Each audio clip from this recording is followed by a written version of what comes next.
कांग्रेस बिल्कुल direction less बन गई थी। ना ना ना, कांग्रेस छोड़ के गलती कर दी। एक स्टेज आ गया है कि जब Congress have fail to understand the problem of the people. Congress के दो तीन ग्रुप बन गए, उनको कंट्रोल करने वाला कोई नहीं था। एक डायरेक्शन लेस थी, वो इसलिए थी कि कांग्रेस के पास कोई ऐसी निर्णायक लीडरशिप नहीं थी। ना ना ना, कांग्रेस छोड़ के गलती कर दी। once I consider somebody a leader and he or she takes some decision, why should I be परेशान? आपका गुड बाय कहना, वो एक जो अर्थक्वेक होता है ना, भूंचाल एक बड़ी तीव्र गति से आता है, जो ज़बरदस्त उसकी रिक्टर स्केल जो होती है, तो असली झटका तो वो है।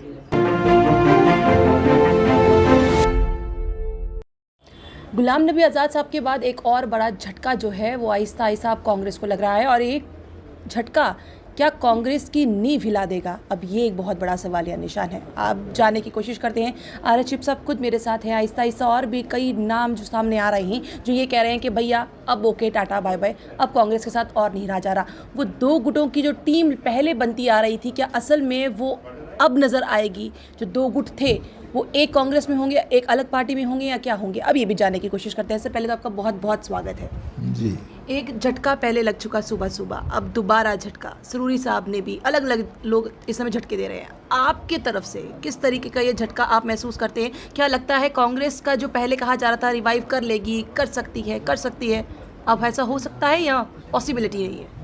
देखिए, यहाँ तक मेरा सवाल है, ये तो एक मामूली सा झटका है, लेकिन आज़ाद साहब का कांग्रेस को छोड़ना, आज़ाद साहब का गुड बाय कहना, वो एक जो अर्थक्वेक होता है ना, भूंचाल एक बड़ी तीव्र गति से आता है, जो ज़बरदस्त उसकी रिक्टर स्केल जो होती है, तो असली झटका तो वो है।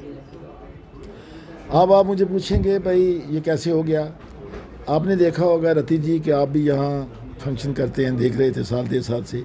मैं तो बहुत कम, मैंने तो स्टेटमेंट देना बंद कर दी थी, मैं जाता भी कहीं नहीं था, हालांकि I was very active.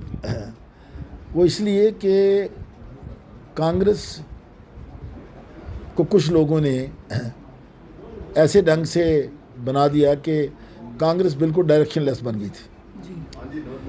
Congress के दो तीन ग्रुप बन गए, उनको कंट्रोल करने वाला कोई नहीं था।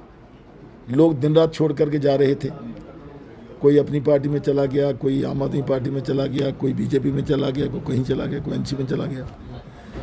तो कांग्रेस पिछले 5 साल से एक डायरेक्शन लेस थी। वो इसलिए थी कि कांग्रेस के पास कोई ऐसी निर्णायक लीडरशिप नहीं थी।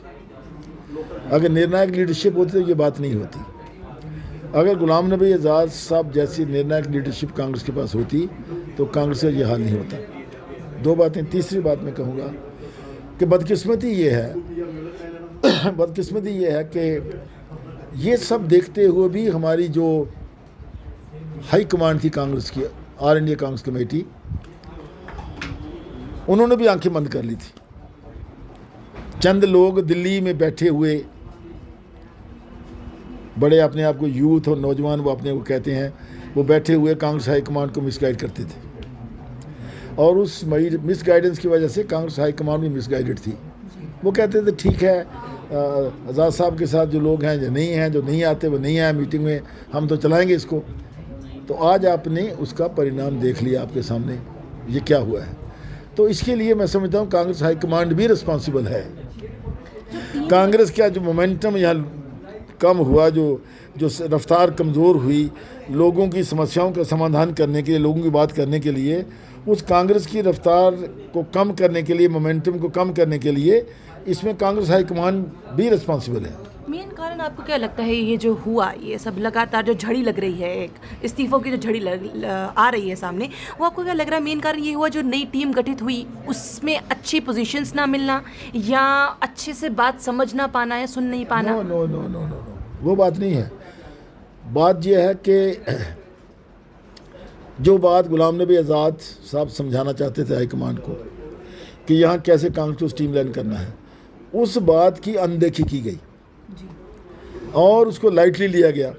दीवारों पर जो लिखा हुआ नज़र आता था, हाईकमांड ने पढ़ना उसको बंद कर दिया। उन्होंने कहा हमें पढ़ने की कोई ज़रूरत नहीं है, जिसकी वजह से वो इतने ओवर कॉन्फिडेंट हो गए कि all is well, but all it was not, everything was not well, there was something wrong somewhere है। उसको उन्होंने पहचाना नहीं, उसको पढ़ा नहीं, उस पर एक्शन नहीं लिया, जिसकी वजह से ये स्टेज आ गया। और फाइनली जब मैं समझता हूँ कि कुछ ऐसे फैसले लिए गए जब आज़ाद साहब को टोटली एक बिल्कुल एक साइड लाइन भी नहीं मैं कहूँगा, उनकी बात को सुना नहीं गया, तो शायद उन्होंने फैसला किया कि क्या फ़ायदा, there is no use, because यहाँ सुनने वाला कोई है नहीं। तो जब ये बात हो गई तो उन्होंने फैसला कर दिया कि I should quit the Congress.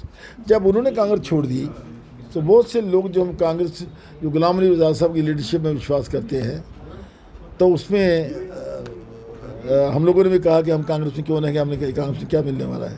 So this was the main reason जिसकी वजह से आज़ाद साहब ने ये झटका दिया, झटका लगा हमको ज़बरदस्त। आपने अभी कहा कि हमें कांग्रेस से क्या मिलने वाला है, यही कारण तो नहीं रहा कि भैया अब कांग्रेस में अब कुछ नहीं, रह नहीं गया है, वो बात- इलेक्शंस में पता मिलने नहीं उनका वा- क्या मिलने- आएगा ना, कि ना, नहीं आएगा, ना, मिलने- चलिए बेटर है नहीं कोई मिलने- पार्टी बनाते हैं। मिलने no it's not like that.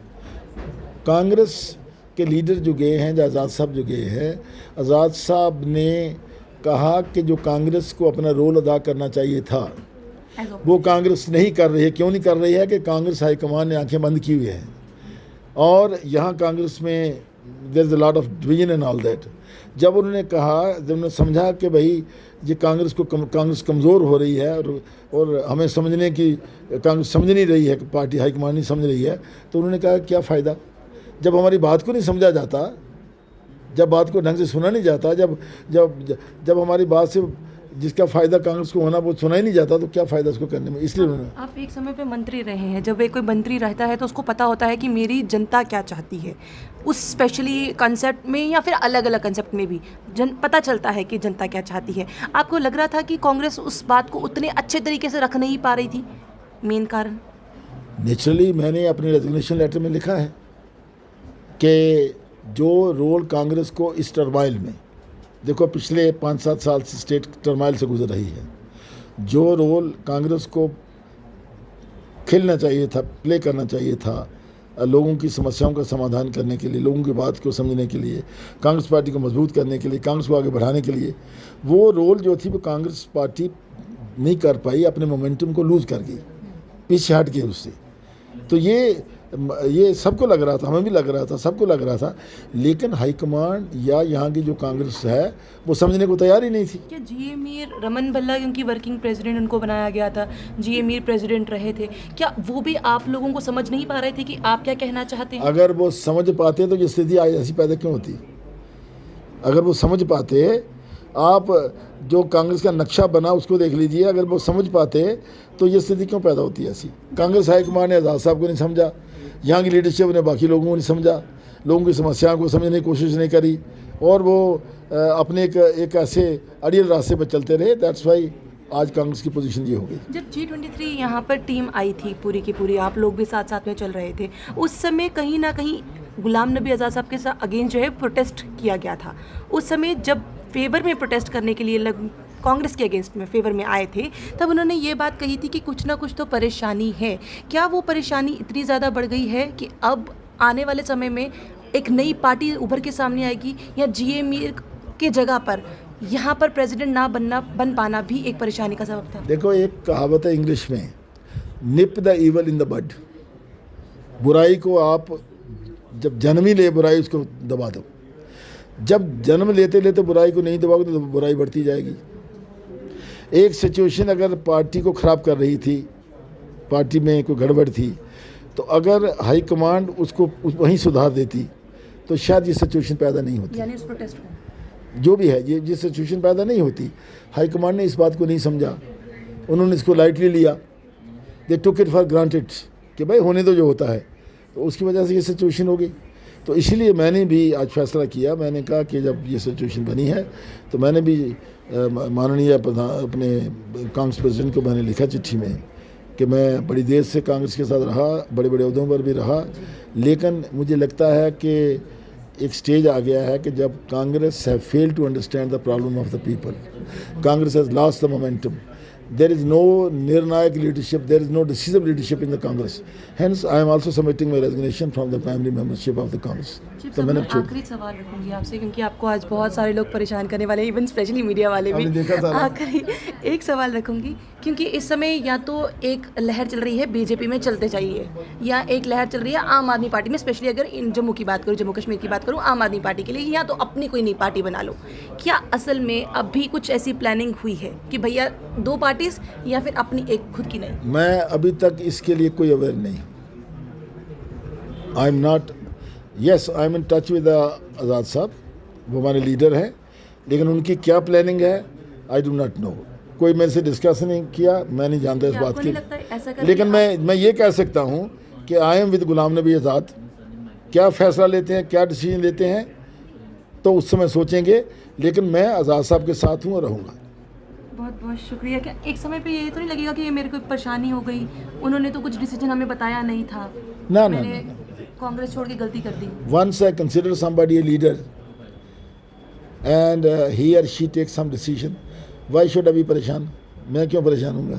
बहुत बहुत शुक्रिया। Thank you. डिसीजन ले लिया है, मेरे लीडर ने डिसीजन लिया है और मैं उसी अकॉर्डिंगली अब चलता रहूँगा। अब आप इसको किस तरीके से देखते हैं, अपनी राय कमेंट बॉक्स में जरूर रखिएगा। क्या आपको लगता है कि कांग्रेस का अब आने वाले समय में कोई भी अब विचार होगा? क्या आने वाले समय में कांग्रेस को लोग इतनी या रिवाइव हो पाएगी, या कुछ और लोग उसको सपोर्ट करेंगे? अपनी राय आप कमेंट बॉक्स में जरूर रखिएगा। बने रहिए दानकर वृत्ति के साथ।